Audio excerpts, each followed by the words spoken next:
अगला प्रश्न है 101। तो यहाँ पर पूछा गया है नावादास जी के गुरु का नाम बताइए। तो जो नावादास थे इनके गुरु का नाम था अग्रदास। यहाँ पर जो विकल्प ए है बिल्कुल सही होगा। नावादास और अग्रदास इन दोनों का संबंध भक्ति काल से रहा है। अति महत्वपूर्ण प्रश्न है यह भी। अगला जो प्रश्न है 102। तो यहाँ पर पूछा गया है रामावत संप्रदाय के प्रवर्तक इनमें से कौन हैं। विकल्प में है मध्वाचार्य, नावादास, रामानंद या राघवानंद। तो यहाँ पर जो उचित विकल्प होगा तो वो होगा विकल्प सी। जो रामानंद थे ये रामावत संप्रदाय के प्रवर्तक थे। तो ये प्रश्न भी महत्वपूर्ण है। अगला जो प्रश्न है ये है 103। तो यहाँ पर पूछा गया है भक्तमाल में कितने भक्तों के चरित्र का वर्णन मिलता है। जो भक्तमाल रचना है ये रचना है नावादास की। ये प्रश्न भी पूछा जा सकता है। तो जो यहाँ पर दूसरा प्रश्न पूछा गया है कि जो भक्तमाल में कितने भक्तों के चरित्र का वर्णन किया गया है, तो ये किया गया है 200 भक्तों के चरित्र का वर्णन। सी यहाँ पर सही विकल्प होगा। अगला जो प्रश्न है ये है 104। तो पूछा गया है कलि कुटिल जीव विस्तार हित वाल्मीकि तुलसी भयो पंक्ति किस कवि की है। जो ये पंक्ति है तो ये है विकल्प भी नावादास की। जो नावादास की रचना है भक्तमाल, इसमें नावादास ने तुलसी के बारे में ये पंक्ति कही है कलि कुटिल जीव विस्तार हित वाल्मीकि तुलसी भयो। तो ये पंक्ति भी मोस्ट इम्पॉर्टेंट है। ये पंक्ति नावादास ने तुलसीदास जी के संबंध में कही है। अगला जो प्रश्न है 105। तो यहाँ पर पूछा गया है हनुमान नाटक के रचयिता इनमें से कौन है। जो ये रचना है हनुमान नाटक, तो इसके जो रचयिता ये है हरिदेव राम। यहाँ पर विकल्प सी उचित होगा। अगला जो प्रश्न है 106। तो यहाँ पर पूछा गया है रामायण महानाटक के रचयिता का नाम बताइए। जो ये प्रश्न ये भी मोस्ट इम्पॉर्टेंट है। जो रामायण महानाटक रचना है इसके रचनाकार होंगे प्राणचंद चौहान। यहाँ पर विकल्प डी बिल्कुल उचित होगा। अगला जो प्रश्न है ये है 107। तो यहाँ पर पूछा गया है प्रेम और श्रद्धा अर्थात पूज्य बुद्धि दोनों के मेल से भक्ति की निष्पत्ति होती है। तो ये कथन किस आलोचक का है। तो ये कथन भी है मोस्ट इम्पॉर्टेंट और ये कथन होगा आचार्य रामचंद्र शुक्ल का। ये कथन इन्होंने अपने हिंदी साहित्य के इतिहास में कहा है।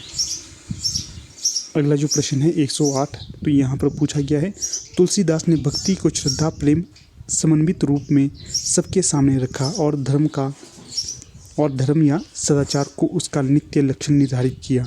ये कथन किस ग्रंथ का है। जो ये कथन है ये हिंदी साहित्य का इतिहास का है और ये कथन होगा आचार्य रामचंद्र शुक्ल का।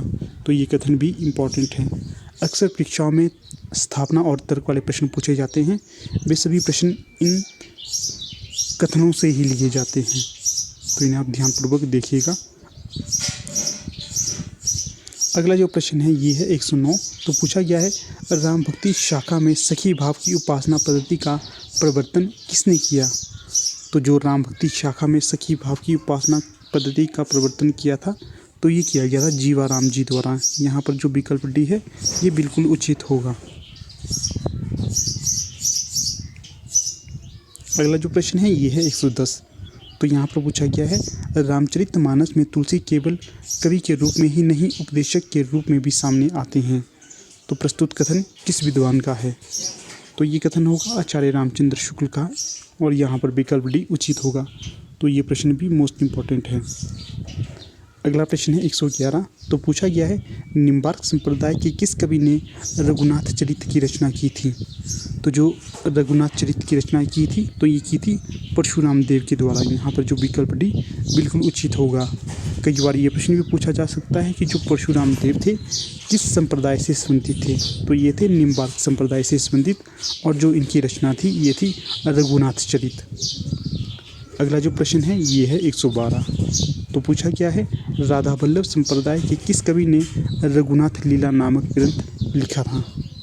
तो जो ये ग्रंथ है रघुनाथ लीला तो इसे लिखा है माधवदास के द्वारा। जो माधवदास थे ये राधा वल्लभ संप्रदाय से संबंधित कवि थे और इनकी रचना का नाम था रघुनाथ लीला। अगला प्रश्न है 113। तो पूछा गया है ध्यान मंजरी किस कवि की रचना है। तो जो ये रचना है ध्यान मंजरी ये होगी अग्रदास की रचना। यहाँ पर जो विकल्प सी है बिल्कुल उचित होगा। जो कृष्णदास परिहारी हैं ये अग्रदास के गुरु हैं और जो अग्रदास हैं ये नावादास के गुरु हैं। इनको आपको याद रखना है। अगला जो प्रश्न है ये पूछा गया है 115, कौन सी कृति ईश्वरदास की है। जो ईश्वरदास थे इनकी कृति के बारे में बताना है। तो ये है अंगद पैज। विकल्प सी उचित होगा। अगला प्रश्न है 116, तो पूछा गया है रामचरितमानस में केवल लोक और शास्त्र का ही समन्वय नहीं है। गृहस्थ और वैराग्य का, भक्ति और ज्ञान का, भाषा और संस्कृति का, निर्गुण और सगुण का, पुराण और काव्य का, भाववेग और अनासक्त चिंतन का भी समन्वय है। ये कथन किस आलोचक का है। तो जो ये कथन है ये होगा आचार्य हजारीप्रसाद द्विवेदी का। तो ये कथन भी मोस्ट इम्पॉर्टेंट है, इसे भी याद रखिएगा। अगला जो प्रश्न है ये है 117, तो पूछा गया है नरहरि बापट की रचना का नाम बताइए। तो जो नरहरि बापट है इनकी रचना का नाम है पौरुषीय रामायण। यहाँ पर जो विकल्प भी बिल्कुल सही होगा। अगला प्रश्न है 118, तो पूछा गया है कौन सी कृति लालदास की है। जो लालदास है इनकी कृति का नाम है अवध विलास। तो ये प्रश्न भी इम्पॉर्टेंट अक्सर परीक्षा में पूछा जाता है। अगला जो प्रश्न है 119 है, तो पूछा गया है रामरासों के रचयिता इनमें से कौन है। तो जो माधवदास चारण हैं ये रामरासों के रचयिता हैं। इनकी रचना का नाम है रामरासो। अगला प्रश्न है 120, तो पूछा गया है गुरुमुखी लिपि में रामायण की रचना किस कवि ने की। तो जो गुरुमुखी लिपि थी इसमें रामायण की रचना की थी विकल्प सी कपूरचंद त्रिखा के द्वारा। सी सही विकल्प रहेगा। अगला प्रश्न है दोस्तों 121, तो पूछा गया है हरि तुम बहुत अनुग्रह कीनो। यह पद इनमें से किस कवि का है। तो जो ये पद है ये भी है इम्पॉर्टेंट और ये कहा है तुलसीदास जी ने। पद है हरि तुम बहुत अनुग्रह कीनो।